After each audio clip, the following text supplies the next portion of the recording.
Back सुप्रभात news Chhattisgarh. आइए जानते हैं छत्तीसगढ़ की 25 फटाफट बड़ी खबरों को। साथ ही डेली अपडेट रहने के लिए चैनल को सब्सक्राइब करने के साथ वीडियो को लाइक जरूर करें। उपराष्ट्रपति का राजनांदगांव दौरा, आज नेत्र चिकित्सा संस्थान का उद्घाटन। उपराष्ट्रपति सीपी राधाकृष्णन आज छत्तीसगढ़ के राजनांदगांव जिले के एक महत्वपूर्ण प्रवास पर रहेंगे। इस प्रवास के दौरान वे उच्च उदयांचल मल्टी स्पेशलिटी नेत्र चिकित्सा संस्थान का उद्घाटन करेंगे और लखपति दीदी सम्मेलन में भी शामिल होंगे। ये दौरा क्षेत्र में स्वास्थ्य सेवाओं को बढ़ावा देने और महिला सशक्तिकरण की दिशा में एक महत्वपूर्ण कदम माना जा रहा है। उपराष्ट्रपति सीपी राधाकृष्णन का राजनांदगांव दौरा एक सुनियोजित कार्यक्रम के तहत होगा। वे आज दोपहर 12:35 पर स्वामी विवेकानंद अंतर्राष्ट्रीय हवाई अड्डा रायपुर से हेलीकॉप्टर द्वारा प्रस्थान करेंगे। रायपुर में आज air show heart and the sky bomb burst दिखेगा। 9 फाइटर जेट से दिखाएंगे रोमांचक परफॉर्मेंस। छत्तीसगढ़ राज्योत्सव के अवसर पर रायपुर में आज 5 नवंबर को रोमांच और गौरव का अद्भुत संगम देखने को मिलेगा। भारतीय वायुसेना की सूर्य किरण एयरोबैटिक टीम अपने दमदार करतबों से आसमान में अद्भुत नजारे पेश करेगी। भारतीय वायुसेना के विशेष फाइटर जेट्स रायपुर पहुंच चुके हैं। नवा रायपुर के सेन तालाब के ऊपर एयर शो होगा। इस शो में 9 हॉक के 132 फाइटर जेट्स एक साथ आसमान में उड़ान भरेंगे और bomb burst, heart in the sky और एरो हेड जैसे रोमांचक परफॉर्मेंस पेश करेंगे। छत्तीसगढ़ से कोस्टा रिका को 12 metric ton fortified rice kernel का निर्यात। छत्तीसगढ़ के लिए ये अत्यंत गौरवपूर्ण क्षण है कि प्रदेश से 12 metric ton fortified rice kernel का निर्यात कोस्टा रिका को किया गया है।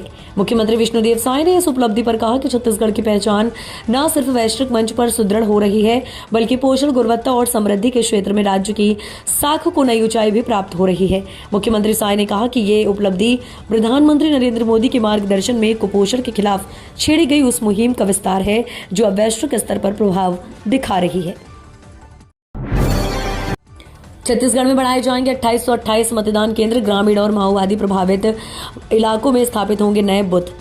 आगामी विधानसभा चुनाव में मतदाताओं की सुविधा के लिए राज्य निर्वाचन आयोग ने प्रदेश में मतदान केंद्रों की संख्या बढ़ाने का निर्णय लिया है। आयोग के अनुसार राज्य में 2828 नए मतदान केंद्र खोले जाएंगे। वर्तमान में 24,371 केंद्र हैं, जो बढ़कर अब 27,199 हो जाएंगे।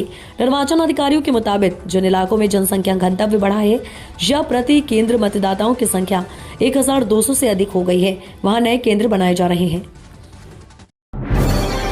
छत्तीसगढ़ के सरकारी अस्पतालों में डायबिटीज की दवा पर फिर लगी रोक, गुणवत्ता पर उठे सवाल।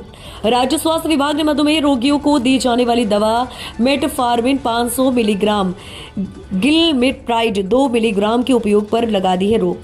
विभाग को इस दवा की गुणवत्ता संबंध में रायपुर और बलौदाबाजार से शिकायतें मिली थी, जिसके बाद दवा निगम ने सभी जिलों को इसे मरीजों को न देने के निर्देश जारी किए हैं। यह आदेश दवा निगम मुख्यालय से 31 अक्टूबर को जारी पत्र के आधार पर निकाला गया है। निर्देश के अनुसार दवा बनाने वाली कंपनी हिरलेस लैब की बैच संख्या MGC 506 की दवाओं पर रोक लगाई गई है। अब 15 नहीं 75 एकड़ में बनेगा लॉजिस्टिक हब। कैबिनेट मंजूरी के बाद अधिसूचना जारी। छत्तीसगढ़ के रायपुर में छत्तीसगढ़ राज्य लॉजिस्टिक निवेश प्रोत्साहन नियम 2025 को कैबिनेट से मंजूरी मिलने के बाद राज्य सरकार के वाणिज्य एवं उद्योग विभाग ने अधिसूचना जारी कर दी है। अधिसूचना के मुताबिक लॉजिस्टिक पार्क के लिए 15 एकड़ नहीं 75 एकड़ से ज्यादा क्षेत्रफल में लॉजिस्टिक्स निवेश को आकर्षित किया जाएगा। इससे पहले निवेश के लिए 15 एकड़ क्षेत्रफल तय किया गया था। वहीं लॉजिस्टिक हब के लिए न्यूनतम 5 एकड़ से 50 एकड़ से अधिक के क्षेत्रफल की सुविधा दी गई है। राज्योत्सव के बाद सीएम साय का 2 राज्यों में दौरा। 6 नवंबर को ओडिशा में करेंगे चुनाव प्रचार। ओडिशा के नुआपाड़ा विधानसभा उपचुनाव में अब कुछ ही दिन शेष है। ऐसे में अब भाजपा प्रचार में पूरी ताकत झोंकने वाली है। मुख्यमंत्री विष्णुदेव साय 6 नवंबर को नुआपाड़ा विधानसभा जाएंगे, जहां वे भाजपा प्रत्याशी जय ढोलकिया के पक्ष में चुनाव प्रचार करेंगे। बता दें कि प्रदेश के कुछ नेता भी वहां पर भाजपा प्रत्याशी के प्रचार प्रसार के लिए जुटे हुए हैं। बिहार में हो रहे विधानसभा चुनाव के साथ ही नुआपाड़ा में 11 नवंबर को उपचुनाव हो रहा है। यहां से भाजपा के प्रत्याशी जय ढोलकिया चुनाव लड़ रहे हैं। बीजेडी से स्नेहगिनी छोरिया और कांग्रेस से घसिया राम मांझी जैसे प्रमुख दलों के उम्मीदवार अपनी किस्मत आजमा रहे हैं। धान खरीदी पर गहराया संकट। इन मांगों को लेकर कंप्यूटर ऑपरेटर संघ हड़ताल पर। आपको बता दें 15 नवंबर से धान खरीदी प्रदेश भर में शुरू होने वाली है, लेकिन उससे पहले डाटा कंप्यूटर ऑपरेटर संघ अब हड़ताल की ओर है। कंप्यूटर ऑपरेटर संघ की मांग अपनी पुरानी मांग को लेकर, जहां 12 माह का वेतन और नियमितीकरण को लेकर है। कंप्यूटर ऑपरेटर संघ के प्रदेश अध्यक्ष ऋषिकांत मोहरे ने बताया कि हमें पिछली बार दिलासा देकर आश्वासन देकर छोड़ दिया गया। हमें लगा हमारी मांग पूरी हो जाएगी, लेकिन विगत 6 महीने बाद भी व्यवस्था वैसी की वैसी है। हमारी समस्याओं को सुनने के लिए सरकार कोई जिम्मेदार नहीं है। अब फैशन हब बनेगा पुराना सदन, NIFT खोलेगा नया कैंपस। छत्तीसगढ़ राज्य स्थापना के बाद टेंट से लेकर 325 करोड़ के नए विधानसभा भवन का सफर रोचक रहा। बालोदा बाजार रोड स्थित पुराना विधानसभा भवन अब फैशन हब में बदल सकता है। यहां national institute of fashion technology की टीम अपने कैंपस के लिए दौरा कर चुकी है। वहीं महालेखाकार के अधिकारियों के लिए राष्ट्रीय स्तर के प्रशिक्षण संस्थान पर भी कवायद चल रही है। जानकारी के मुताबिक पुराने विधानसभा भवन का उपयोग राज्य सरकार के कैबिनेट में राष्ट्रीय स्तर के फैशन इंस्टीट्यूट की स्थापना को मंजूरी मिल चुकी है। केंद्र ने भी सहमति दे दी है। घुमंतु पशुओं के कारण होने वाली दुर्घटनाओं को रोकने विशेष अभियान चलाने के निर्देश। नगरीय प्रशासन एवं विकास विभाग ने सड़कों पर घुमंतु व आवारा पशुओं के कारण होने वाली दुर्घटनाओं को रोकने के लिए सभी नगरीय निकायों को 1 माह तक विशेष अभियान चलाने तथा टोल फ्री नंबरों 1033 व निदान 1100 के व्यापक प्रचार प्रसार के निर्देश दिए हैं। विभाग ने मंत्रालय से सभी जिलों के कलेक्टरों, नगर निगमों के आयुक्तों तथा नगर पालिकाओं और नगर पंचायतों के मुख्य नगर पालिका अधिकारियों को परिपत्र जारी कर परिवहन विभाग के SOP के अनुसार कार्यवाही करने और खुले में पशुओं को नहीं छोड़ने के लिए पशु मालिकों को जागरूक करने को कहा है। गिरेगा पारा और बढ़ेगी ठंड, कहीं कहीं हल्की बारिश की आशंका।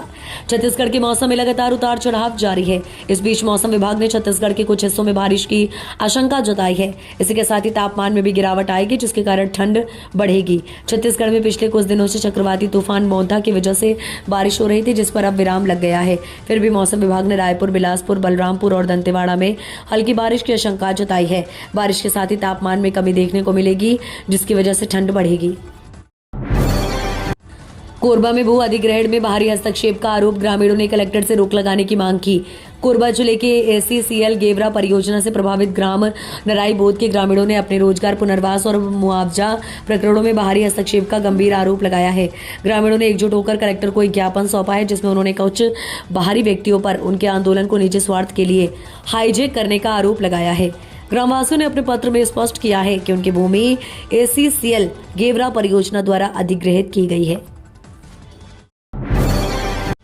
बीजापुर जमीन विवाद, कांग्रेस ने बनाई जांच कमेटी। संतनाम नेताम की अगुवाई में 9 सदस्य करेंगे जांच। बीजापुर जिले के धर्मा और बरपोली गांव की करीब 120 एकड़ जमीन को लेकर चल रहे विवाद पर अब कांग्रेस ने जांच कमेटी बनाई है। पार्टी ने इस पूरे मामले की सच्चाई सामने लाने के लिए 9 सदस्यीय जांच समिति का गठन किया है। इस समिति की अगुवाई पूर्व विधानसभा उपाध्यक्ष संतराम नेताम करेंगे। समिति आदिवासी परिवारों की जमीन पर हुए कथित अवैध कब्जे की जांच करेगी और प्रभावित गांव में जाकर ग्रामीणों से मुलाकात कर उनकी बात सुनेगी। जांच पूरी होने के बाद समिति अपनी रिपोर्ट कांग्रेस संगठन को सौंपेगी। नक्सलियों की ऑर्डिनेंस फैक्ट्री ध्वस्त, भारी मात्रा में हथियार बरामद।